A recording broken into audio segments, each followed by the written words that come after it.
Imagine waking up one morning to find out that the people shaping the future, the ones building rockets, rewiring global commerce, and controlling the platforms where billions interact, have been quietly using the same mental playbook you thought only applied to medieval courts and warring city-states. And here's the twist. They're not quoting Machiavelli. They're embodying him, not in some cartoonish villain way, but in the subtle, strategic, deeply human patterns that let them move crowds, neutralize threats, and stay 10 steps ahead, without ever looking like they're playing a game at all. Once you start seeing it, you can't unsee it. And once you understand it, you start noticing the exact same leverage points in your own life sitting right there waiting for you to use. Because the truth is, power today still runs on the same psychological currents it always has. The throne just looks different. Now it's a boardroom chair, a Twitter feed, a shareholder letter, or a keynote stage. And the princes are people like Musk, Bezos, Zuckerberg, not mythical figures, not untouchable giants, but humans who consistently operate on a level of strategic clarity. Most people never bother to study. They win not because they have more resources, but because they use the ones they have with ruthless precision. So, let's start with something that throws a lot of people off. When we think Machiavellian, we imagine manipulation or cold strategy. But what these CEOs really apply is something far more nuanced. The ability to weaponize perception. Every move is engineered to position themselves as the indispensable center of their domain. Musk isn't just the CEO of a car company in the public consciousness. He is the beating heart of the entire electric revolution. Bezos isn't just a businessman. He's the architect of modern convenience. Zuckerberg isn't just a tech founder. He's the gatekeeper of the world's attention. That's not an accident. That's exactly the kind of power Machiavelli would have told you to construct long before you needed it. Take Musk for a moment. People call his behavior impulsive, chaotic, unpredictable. But unpredictability itself is a tool. Machiavelli warned about being too consistent because consistency creates patterns. Patterns can be exploited, but a leader who can't be easily forecasted becomes harder to counter. The media thinks they're reporting on a spontaneous personality, but what's actually happening is a shifting center of gravity that forces everyone else to react to him instead of planning against him. By staying fluid, he prevents rivals, regulators, and even employees from anchoring themselves. You don't prepare for a storm, you can't predict. And when someone controls the weather, they control the landscape. Bezos, on the other hand, plays a different angle of the same principle. Where Musk creates gravitational pull, Bezos creates inevitability. He builds systems that look harmless at first, almost mundane, then quietly expand until they surround everything. Machiavelli emphasized this idea heavily. Don't strike prematurely, build until striking is unnecessary. Bezos perfected that. Before Amazon dominated retail, it dominated logistics. Before it dominated logistics, it dominated books. Before books, it dominated customer trust. He didn't enter industries with loud declarations. He entered them like water, slipping through cracks, reshaping the terrain until competitors realized they weren't fighting a company anymore. They were fighting infrastructure. Zuckerberg's version is more subtle. He uses stability as a mask. There's this idea that he's robotic, predictable, almost stiff, but that steadiness disarms people. It makes him look safe. You're far less defensive against a person who appears unthreatening, and yet behind every calm announcement is a play for scale, for permanence, for embedding his company more deeply into daily behavior. In Machiavellian terms, Zuckerberg is the prince who builds walls so slowly that by the time the city notices, the fortress is already complete. Here's where this becomes useful in real life. All three of these strategies rely on something you can apply on a personal level, shaping how people interpret your actions before you even take them. Power isn't built in the moment you act, it's built in the expectations you set, the persona you construct, the narrative you reinforce consistently. Whether you're negotiating a raise, starting a channel, pitching a project, or just trying to upgrade your social presence, people don't respond to what you do. They respond to what they think it means. But there's another layer. Machiavelli understood that being loved, feared, trusted, or admired isn't the point. The point is being perceived as necessary. That's the real throne. Musk makes himself necessary by tying his identity to technological moonshots. Bezos makes himself necessary by building systems the world depends on without realizing it. Zuckerberg makes himself necessary by controlling the digital roads everyone travels on. Different personalities, same outcome. And here's something most people overlook. These CEOs aren't just reacting to competition. They're actively manufacturing conditions that give them leverage. Musk uses bold public statements to rally supporters and pressure institutions. Bezos uses silence and calculated minimalism to cloak intentions. Zuckerberg uses long-term consistency to wear down resistance. These aren't quirks of personality. They're strategic edges sharpened over years. Think about how Musk uses transparency as power. He talks openly about future plans, failures, timelines that everyone claims are unrealistic. But that honesty isn't naive. It builds narrative momentum. It makes people feel like they're part of a mission. Machiavelli would call this uniting the people with the rulers, ambition. It reduces opposition because those who feel invested don't rebel, they participate. People become emotional. Shareholders in his vision long before they invest financially. Bezos does almost the opposite. He avoids overexposure. He minimizes his presence. He communicates like a chess player. Sparse, precise, intentional. The absence of noise becomes its own kind of influence. Machiavelli taught that displaying too much of your mind gives opponents tools to undermine you. Bezos reveals nothing until the win is already inevitable. It's the strategy of someone who doesn't need to be loud to be threatening. Zuckerberg leans into permissionless expansion. He moves first, apologizes later, and uses scale as his defense. Once an idea reaches billions of users, regulators can't rewind it without causing societal collapse. That's a Machiavellian tactic too. Make your power too costly to dismantle. Build something that becomes the default, and your survival becomes synonymous with stability. Now here's where this hits home for anyone watching. You don't need billions or a company to use these principles. You just need awareness. You need to understand how people build narratives around you. You need to recognize which version of yourself gives you the most leverage depending on the environment you're in. Sometimes unpredictability keeps people from underestimating you. Sometimes silence protects your ideas. Sometimes consistency lowers defenses. Power isn't one thing. It's the ability to shift your shape strategically without losing your core. And if you really sit with that, you start noticing something else. These CEOs aren't trying to be universally liked. They're optimizing for control over their domain. Machiavelli said it plainly. It's better to be respected than adored, better to be necessary than celebrated. That's why Musk can survive controversies that would destroy anyone else. Why Bezos can be criticized and still grow influence. Why Zuckerberg can be the center of global debates and yet keep expanding. Because when you build structural power, emotional turbulence stops mattering. And that leads to one of the most misunderstood lessons of Machiavelli, one these leaders apply almost instinctively. Control the frame and the game plays out on your terms. They don't adapt to the world's interpretation of them. They make the world adapt to theirs. Once you understand that, you begin to see every public move, every quote, every silence, every sudden announcement, not as random behavior but as positioning. Positioning that creates advantages long before battles even begin, and the moment that clicks, the way you move through your own life starts to shift. You begin to see where you've been playing reactively instead of architecting the terrain beneath your feet. And the shift doesn't feel dramatic. It feels like someone just turned on a light in a room you've always lived in but never fully saw. That's where things start to get interesting, because the deeper you look into these strategies, the more you realize that the real power isn't in the moves themselves, but in the timing. Machiavelli wrote a lot about fortune, but for these CEOs, timing is their way of manufacturing fortune rather than waiting for it. They don't rush. They don't announce everything the moment they think of it. They don't reveal intentions before the environment is ready to receive them. They strike only when the conditions they've spent months or years constructing finally snap into place. Watch how Musk does this with product reveals. He'll let whispers and speculation build until anticipation becomes a resource in itself. Then instead of responding to rumors, he steps onto a stage or drops a tweet that transforms that energy into momentum. When people are already leaning forward, you barely have to push to move them. That's not showmanship, that's sequencing. And the lesson buried in that behavior is simple but incredibly powerful. Don't act when the idea is ready. Act when the audience is. Bezos has his own twist on timing. He sets extremely long horizons, then works backward. Most people set goals based on what they can accomplish now. He sets goals based on what would be inevitable if compounded patiently. By the time Amazon moves into a new area, the dependencies, infrastructure, and data have been quietly aligning for years. That's why competitors get blindsided. They're moving linearly while he's moving geometrically.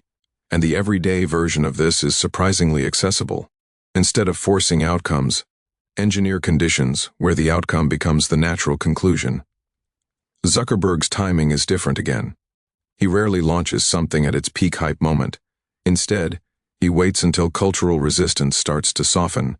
He watches how younger demographics behave, then moves in when the shift is undeniable, but still early enough to scale aggressively. It's like surfing a wave after it forms, but before it crests. You don't have to predict the future when you're disciplined enough to watch the present with ruthless clarity. But if timing is one side of the coin, the other is something people rarely talk about. The selective use of vulnerability, not emotional vulnerability, but strategic vulnerability. Machiavelli noted that a leader who appears too perfect threatens people, but a leader who reveals small controlled weaknesses becomes relatable and less threatening. Musk does this openly. When he talks about failures, production issues, or missteps, he reduces tension around his bolder, more controversial decisions. Those admissions create a subconscious contract with the audience. If he's honest about where he fails, he's probably honest about where he succeeds. Bezos does the same thing, but on a smaller scale. He'll talk about experiments that didn't work, but only the ones that reinforce Amazon's obsession with innovation. These aren't confessions, they're narratives designed to justify ambition. By admitting to the right failures, he gains permission to attempt bigger risks. Zuckerberg uses vulnerability differently. His approach is calculated compliance. When something goes wrong, he appears cooperative and measured, knowing that the appearance of restraint diffuses aggression. The outcome, he buys himself time, and time is the oxygen of power. Now, here's where this becomes practical. You can use controlled vulnerability to stabilize how people interpret your moves. When you show a flaw you can afford to reveal, you gain trust that protects the areas where you cannot afford scrutiny. If you only project strength, people instinctively try to test it. But if you show small, intentional cracks, people assume they can see the whole structure. They stop looking for more. Another pattern that ties all three of these leaders together is their ability to create self-fulfilling narratives. Machiavelli would have admired this because it takes power out of the hands of luck. Musk constantly speaks about a future that sounds impossible to most people. But by repeating it, he trains audiences, investors, employees, governments to view him through the lens of ambition instead of probability. The narrative becomes permission. Permission becomes loyalty, and loyalty becomes leverage. Bezos frames Amazon's mission as customer obsession, even when the decisions behind the scenes are cold, strategic, and at times brutal. But that narrative justifies everything. It tells every team, every partner, every investor exactly who he is and what he prioritizes. If you don't like the intensity, you're not aligned with the mission. If you do like it, you'll follow him anywhere. A narrative isn't just branding, it's a filter that selects the kind of people who reinforce your power. Zuckerberg's narrative is consistency, not excitement, not innovation, not charisma, just persistence. He positions himself as a builder who keeps moving forward regardless of criticism. By maintaining that identity, every acquisition, every pivot, every expansion looks like part of the same long arc. He's not scrambling or reacting. He's staying the course. This is Machiavellian, not because it's deceptive, but because it makes opponents underestimate him. They mistake predictability for weakness when it's actually armor. So how do you translate this into something usable without needing a billion-dollar empire? You craft the story people tell themselves about you, and you reinforce that story with small, consistent signals. Want to be seen as someone ambitious? Talk in terms of direction, not hesitation. Want to be seen as stable? Show up reliably and avoid unnecessary drama. Want to be seen as a creative force? Make experimentation part of your public rhythm. Narratives that are repeated become identities. Identities that are reinforced become expectations. And once people expect something from you, you gain freedom to operate within that frame without constant negotiation. Another overlooked Machiavellian principle these CEOs use effortlessly is the management of proximity. Too much access weakens power, too little access breeds suspicion. The art is in balancing the two. Musk gives massive visibility into his personality but extremely limited access to his strategic core. Bezos keeps a tight personal circle but lets his ideas seep into every part of the company. Zuckerberg keeps himself distant in public but deeply involved operationally. Each approach is tailored to the type of control they need for your own life. Proximity is one of the simplest levers you can pull. You don't need to isolate yourself. You just need to curate how much people can predict you. If you're too accessible, your value gets diluted. If you're too distant, your influence evaporates. Show enough to build a connection, conceal enough to keep your leverage. And this leads to something heavier but incredibly important: the willingness to embrace tension. Each of these leaders has learned to live with massive amounts of conflict, criticism, pressure, and resistance. Not because they enjoy it, but because Machiavellian thinking teaches that avoiding tension is more dangerous than confronting it. A leader who fears conflict becomes predictable.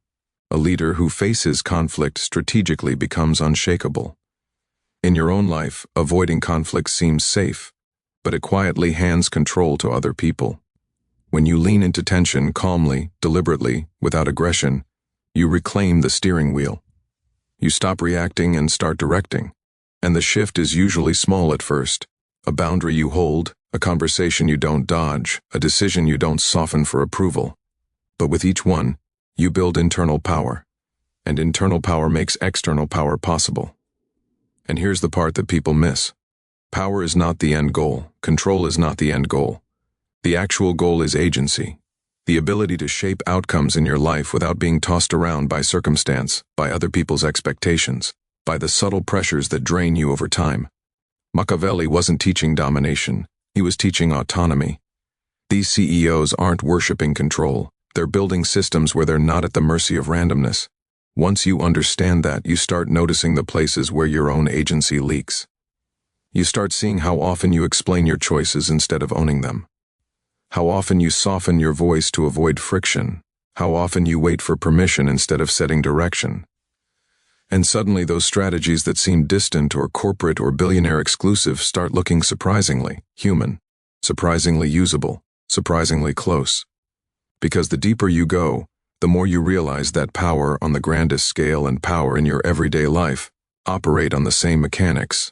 The only difference is the size of the stage. And once that clicks, you begin to see something else unfolding beneath the surface. Something most people never pause long enough to recognize. That real influence doesn't start with how others see you. It starts with how clearly you understand your own nature. Machiavelli wasn't just analyzing rulers. He was forcing them to confront the parts of themselves they'd rather ignore. And whether they realize it or not, these CEOs navigate power by mastering their impulses just as much as they master their strategies. Musk leans heavily into instinct, but it's not recklessness. It's a deep understanding of the kind of person he is.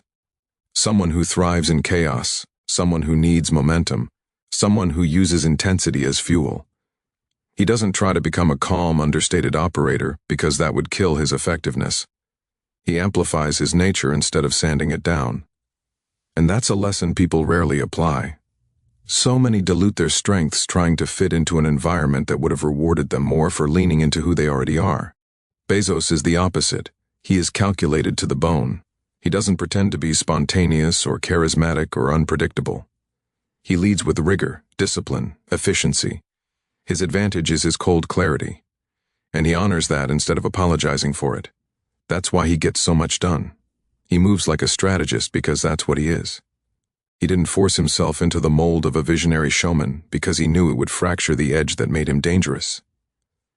Zuckerberg embodies yet another version of self-awareness. He knows he isn't the loudest, the most beloved, or the most socially fluid figure in tech. So he doesn't try to be. He leans into persistence, iteration, durability. That steadiness is his superpower. He sticks with an idea long enough for it to mature into something impossible to ignore. Instead of being the hero of every moment, he becomes the constant in a world that burns bright and fades quickly. Here's the part that's easy to miss. None of them succeeded by mimicking the others. They succeeded by refining who they were, not by masking it. Machiavelli's lesson here is subtle but sharp. Power comes from alignment between your nature and your methods. If you adopt tactics that contradict your personality, you fracture under pressure. But if you choose tactics that match your temperament, you become harder to break. And this is incredibly practical. If you're naturally bold, your advantage is in speed, initiative, decisive action. If you're naturally analytical, your edge is in patience, precision, preparation. If you're naturally diplomatic, your power comes from alliances, trust, influence through social capital. The mistake is thinking you must be all things at once.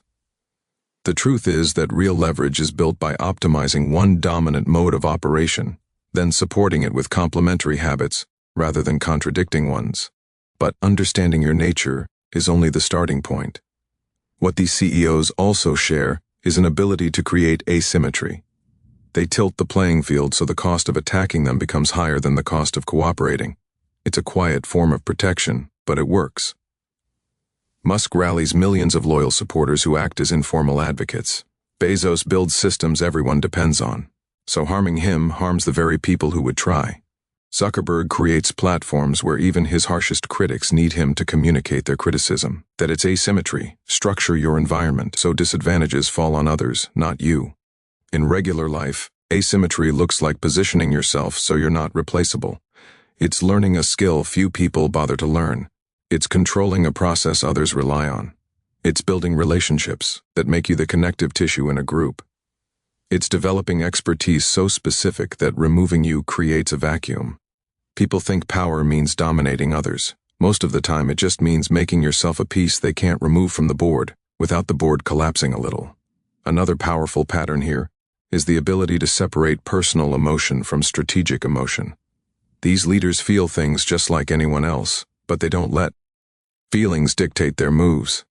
They let feelings inform their understanding of the moment, then make decisions based on leverage rather than impulse. Machiavelli stressed this constantly. Emotions can fuel strategy, but they must never dictate it. You see this in how Musk handles attacks. Emotionally, he reacts quickly, sometimes sharply, but strategically he knows conflict keeps him centered in public attention. He uses outrage as a spotlight. He doesn't suppress his emotions, he leverages them. Bezos is almost emotionless in public, but behind that is something intentional. He knows the appearance of calm makes people project stability onto him, which gives him space to maneuver. His emotional restraint becomes its own kind of influence. Zuckerberg leans into neutrality. His lack of visible emotion disarms and unsettles opponents at the same time. People don't know how to read him. That ambiguity benefits him more than any dramatic display would. In your own life, the lesson isn't to mimic their styles. It's to understand that emotional discipline gives you time to choose strategy over impulse. You don't have to suppress how you feel. You just have to create a small buffer between feeling and action. That buffer is where power forms. But the deepest Machiavellian thread running through all of this is control over the narrative of inevitability. These CEOs operate as if the future won't happen unless they shape it. And that mindset slowly becomes reality because people follow those who look like they're walking toward a destination with conviction. Musk frames the future as something bold that only he is audacious enough to attempt. Bezos frames the future as something efficient and optimized that only he is patient enough to architect. Zuckerberg frames the future as something interconnected that only he is persistent enough to maintain. When people believe you're moving toward an outcome with certainty, they adjust their behavior to align with you. Suddenly, your ideas gain reinforcement from forces outside your control. When you apply this in your own world, you don't need grand visions, you just need direction. Tell people where you're going with enough clarity, and they will start adjusting around you. Momentum builds faster when others believe you'll keep going regardless of obstacles. And perhaps the most human, most relatable takeaway from all of this is that none of these strategies require perfection. Machiavelli never argued for flawless execution. In fact, he warned against it. He understood that people connect more deeply with leaders who show boldness, clarity, and consistency than with leaders who try to check every box.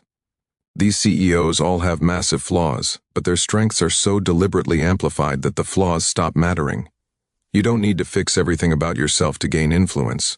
You just need to identify one or two traits that give you real leverage, then sharpen them until they outweigh everything else. And when that clicks, you start to see your life through an entirely different lens.